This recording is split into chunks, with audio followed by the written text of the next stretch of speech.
Welcome back to Book Burns, a segment where I share with you top 1-star and 5-star reviews of popular books that you either burn by or burn through. My name is Ben. Let's dive in. Today's book is The Song of Achilles. Officially our first book talk book. I'm excited about this one. I read this one a year or two ago. I remember really liking it, especially the prose itself. The writing is just beautiful. With 1.7 million reviews and a 4.31 on Goodreads, let's start with 1-star reviews. Paz says, oh man, where do I start with this one? I know that the big majority of people love this book. They cried and were heartbroken, and it was the best thing they ever read and shit. But for me, it was just so boring. The characters were horrendous. If I wanted to read about the most useless, passive, and boring narrator being in love with this attractive golden god, dude with no personality, and when he does have one, he just turns to a selfish prick, I would reread Twilight. Shots fired. Can Patroclus be any more of a Bella? Twilight's one we're going to have to cover one day. I can only imagine what that one's going to turn into. He goes on to say, my biggest problem with the book was the characters. Like I said before, they were awful characters. Patroclus was portrayed from the beginning as this weak, bland guy who can't defend himself, and throughout the book, that never changes. He is one of the most passive characters I've ever read.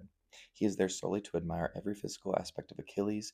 Damn, this guy had the thing for the homeboy's feet. Seriously, Patroclus, we get it. Achilles' feet were soft and pink and smell amazing. I actually don't remember that many descriptions of the feet. I must have looked over that. I got the message, and I also got how golden his skin and hair and everything in him were. One thing I do remember is that she had a lot of vivid descriptions about the smells of things, which is quite interesting. Really got to me more than the feet, I think. 1-star. Now it's time for a couple 5-star reviews. Jeffrey says, Miller puts flesh on these ancient bones, gods and mortals alike, and brings a freshness to one of our most venerated stories. Though I resisted, it turns out that Madeline Miller was writing these books for me. She has also given me a burning desire to read the Iliad again. While her interpretation is still imprinted so deeply in my mind, I have a feeling my reading experience will be deepened, and her observations will glow like phosphorus between the lines. 5 stars.